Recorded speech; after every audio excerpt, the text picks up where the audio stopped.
I have to say this first. No matter what you hear me say, no matter how I tell my story, no matter what piece of information I lay out in front of you, please tag that with "cause of God." My life is favor. You know, Bishop Jakes told me one time, when you got favor on your life, no matter what you're thrown into, you're going to always rise to the top.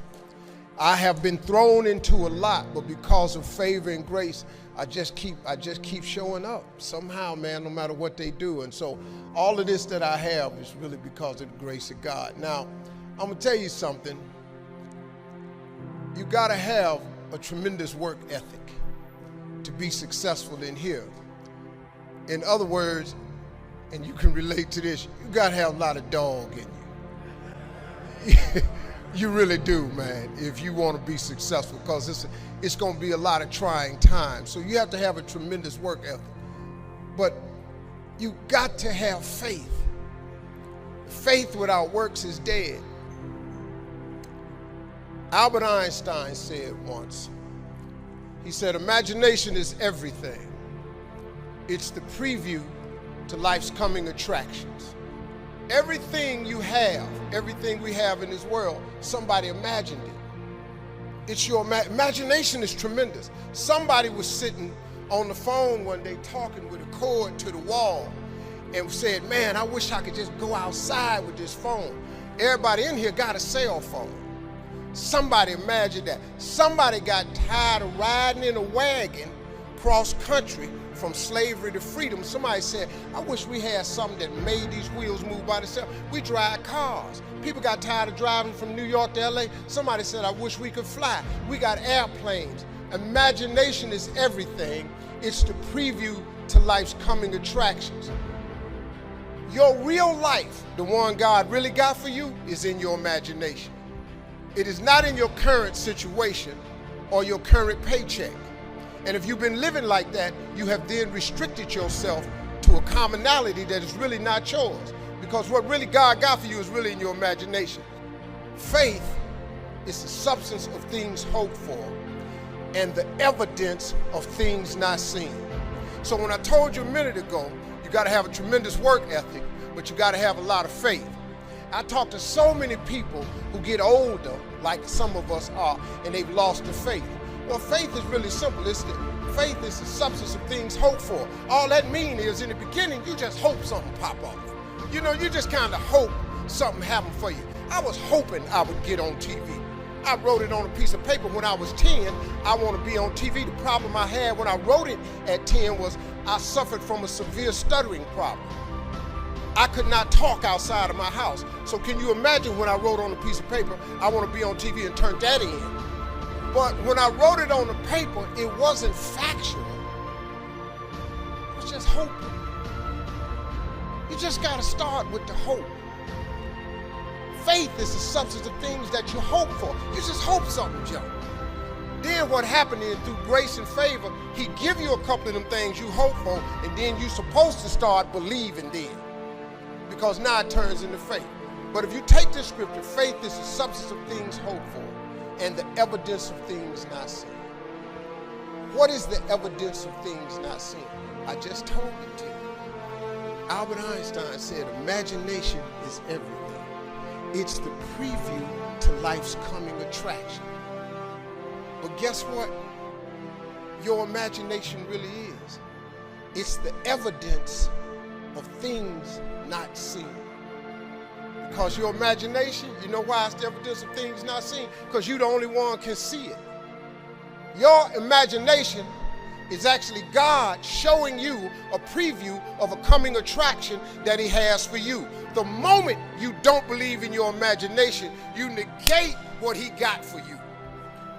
Your imagination is the preview to life's coming attraction. It is the evidence of things not seen, because can't nobody see it with you. Your problem is you keep telling your imagination to the wrong people. See, if you want to kill a big dream, tell it to a small-minded person. It's dead. How many times, man, have you had a tremendous idea, something you thought was the one, and you went and told it to your loved ones and your so-called friends, and they shot it down. I mean, you was convinced that it was just, oh man, I just came to you. And you told it to them and they shot it down. And you thought since they was your loved ones and their friends and they got your best interests at heart, you believed them. You was wrong. You let them talk you out of what God got for you.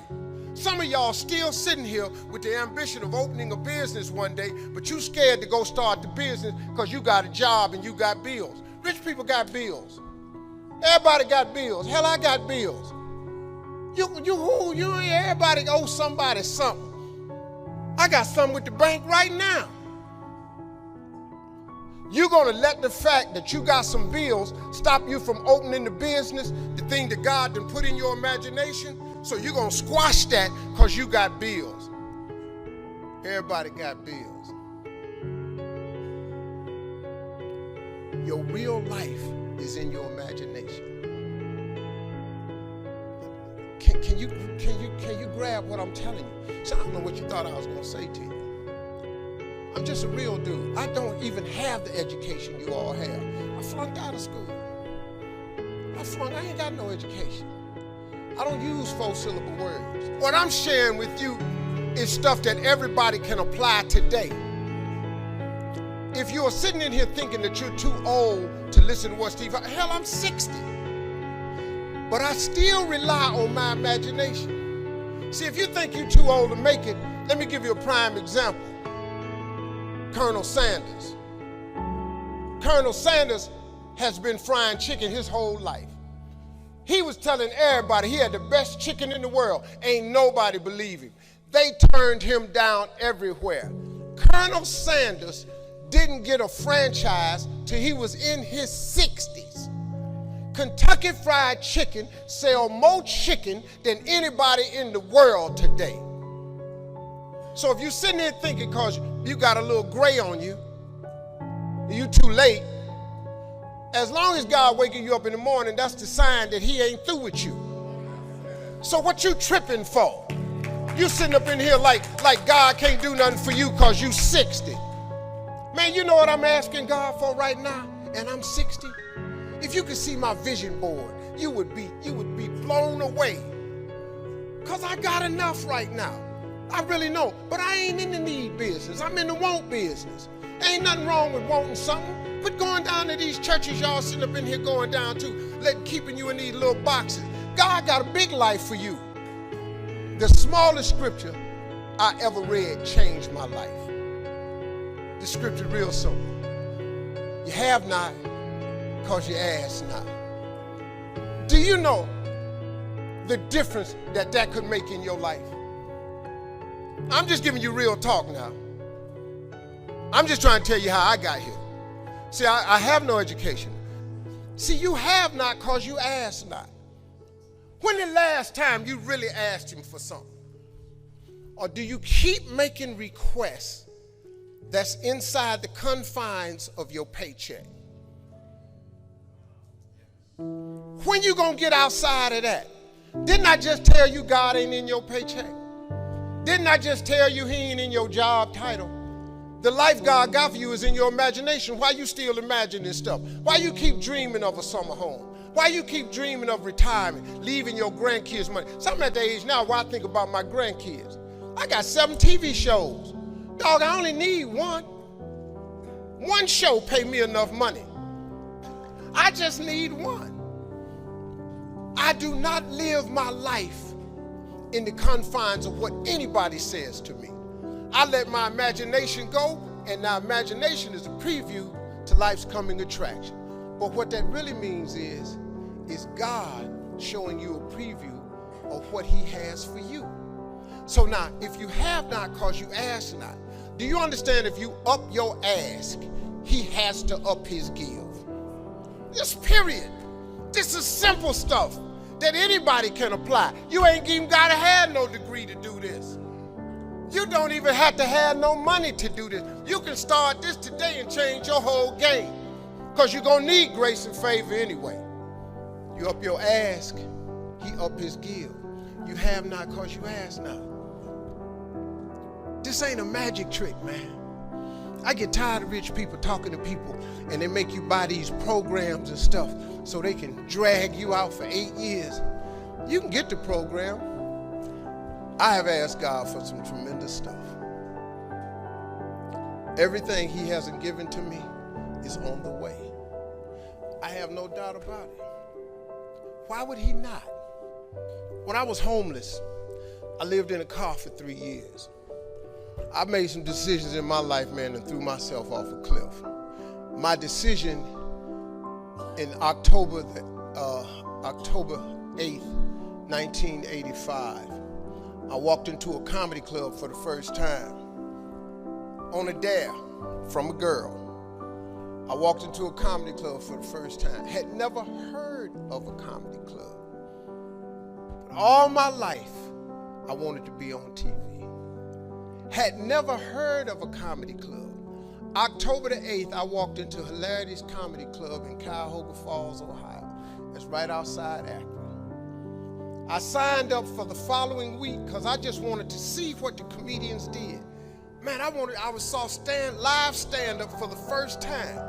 They had 10 acts supposed to go up. 9 of them went up. The 10th guy got scared and ran out the door. So I had signed up for the following week. The guy says, listen, we lost our 10th act. We're going to go to the phones. We're going to go to the week from next week. If Steve Harvey's here, come on up now. So I ran up on stage. I don't even know what to do, but I just started talking about boxing and stuff that happened to me. Audience was hollering, laughing. They brought all 10 of us back up on stage. They had a clap off. I won the clap off. I won $50. I cried from Cuyahoga Falls to Cleveland. The girl kept saying, why you crying? It ain't but $50. I said, no, you don't understand. This way more than 50. This what I do. She said, what you mean this what you do? This just your first time. You don't understand. Something happened to me. I won amateur night. I went to work the next day, October 9th, 1985, and quit my job. Now, I don't recommend that you do it that way, because 2 years later, I was homeless. Because the first year of comedy, I made $3,400. The next year, I made $4,800. And the third year, I made $5,300. I got a wife, a set of twins. I'm sending every dollar I got to them. So I tried to live on $50, $75 a week. Gas was 38 cents a gallon back then. I just stayed in my car. So I lived in my car for 3 years. 3 years, I lived in my car. And what happened was, I just said, man, so I used to fish all the time to eat, because I'm a fisherman, I'm a bass fisherman. So I used to stop at lakes and ponds and just fish. And every month I get run off from somebody's land. Hey, get away from here. Hey, move along, that's not yours. Hey, stop fishing here. I just get run off. And he didn't understand. And one time I had fish on the line. They said, you got fish on that line? I said, yeah, throw them back. I had to throw them back because I used to stop at rest areas with them little cast iron grills. I kept charcoal in my car. I started a fire and I eat fish. There's some days I wouldn't eat. So that they thought I was just fishing, but I was eating. So I said one day, I said, man, you know what? One day, man, I'm gonna get myself some land. I'm buy myself a piece of dirt. So fast forward, God bless me. I get on TV when I'm 38. I'm on Showtime at the Apollo. Lord have mercy. They gave me my money. I saved my money up. I saved $250,000. I said, I'm going to give me some land. I went to Texas, and I'm about to buy some land. But before I went to buy the land, I was curious. I just had the thought. I said, man, I wonder how much land is on earth? How many acres is on earth? Because you know it's not going to change. You know, God lets you fly. God lets you dive on the water. God don't let you make dirt. Can't make dirt. So I looked it up. It's roughly over, just a little bit over 36 billion acres of land. 36 billion acres of land. So I just got a little bit more curious, and I said, well, how many people on earth? I looked it up, and there's about 6 billion people on earth. So I did some Steve Harvey thinking. I said, okay, if it's 36 billion acres of land and it's about 6 billion people on earth, everybody ought to have 6 acres of land.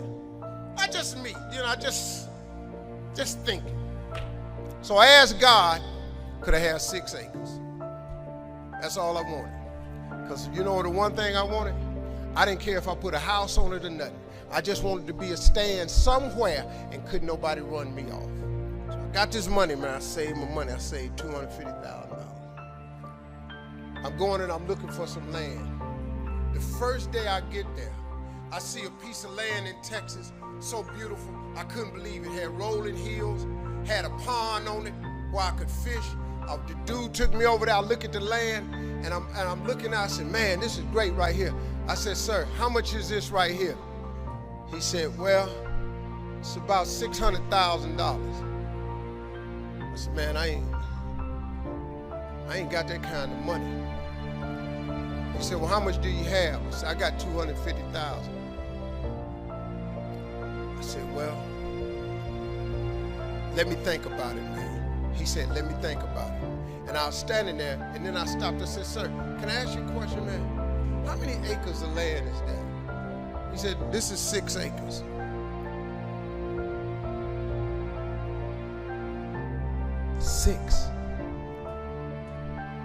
Six years ago, I just asked God, just give me 6. See, I didn't want a whole lot of acres. I just wanted my cut. Just give me my 6. And so I said, ain't this crazy? So I thought about it. I said, man, what can we work out? Right before I got ready to say it, the guy that took me over there said, Steve, let me show you something right quick. He took me over to this hillbilly's house. Took me over to this hillbilly house named Jerry Campbell.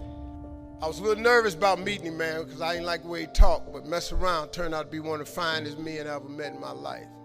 Became a father figure to me. It's an old white man. He took me to his house. He said, let me show you something. He took me over and showed me this land, and it was massive. It had 3 lakes on it. It had rolling hills. It had trees. It was unbelievable, man. I said, man, this is incredible. I said, man, how much is this? He said, this 16 acres. I said, hey, man, I ain't got that kind of money. Let me go on back over here to this dude where Mike can cut a deal. He said, well, let me ask you something. What was you going to give that man over there? I said, well, I hadn't worked it out yet because all I got is $250,000. He said, well, listen, I'm in a little bit of a tight right now.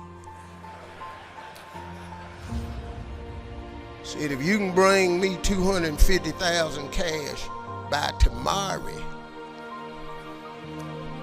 I'll give you this 16 acres. Next thing you know, I had 270 acres of land. Now let me tell you something. I'm so busy now, I don't even get to go to that ranch. I never can go. And I thought I was going to be fishing and save it for my kids' rest of life. But God had another plan for me. That's the ranch that I have my mentoring camp on. I bring 1,000 black boys out there with 1,000 single mothers. And that was the purpose of that ranch. I never go there to fish at all. But see, that's what I wanted. I thought that's what it was for. But God got another plan. His way is way bigger than yours. You can't even see his way. But you got to start to hustle. You got to give God something to work with. Look, if you start hustling and grinding, he'll fill it up for you. But if you ain't got no hustle and no grind, he can't fill it up. So guess what? I don't ever go there to use that land for fishing or not. But I'm changing boys' lives over there. My story is really a story about faith. It really is, man. I come out the dirt. I have no college degree. All of my children do. I got 7 kids. I sent their last one of them to college. I got 3 boys. 2 boys come out of Morehouse. I got a daughter that come out of Spelman in Berkeley. I got 2 daughters went to Hampton, and then graduated from Ohio State. I made sure all my kids went to college because I know they got to have that education. Well, Daddy, you didn't go to college. Well, your ass ain't got no jokes. It's been important for me to empower my children, but not only my children, but thousands of young people across the country. And education is the key for a lot of people. But when I speak at colleges and stuff, I tell people the number one thing in your world is not your education. It's your dream. So what you dreaming about, y'all? What you still dreaming about? What is God still showing you in your imagination? What are you so afraid of? Why would you not take that leap and go for it before you mess around and die? Why would you not go and see what God really got for you before you leave this world? Why would you hang on to a job? Here's what happens with the job.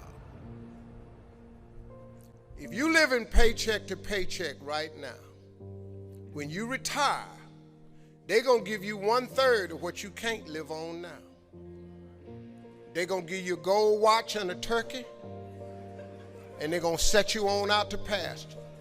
If I was you, before I leave this world, I'd go see what God really got for me. Just take a chance. Now here's why you should take the chance. Name me one time God has not pulled you through.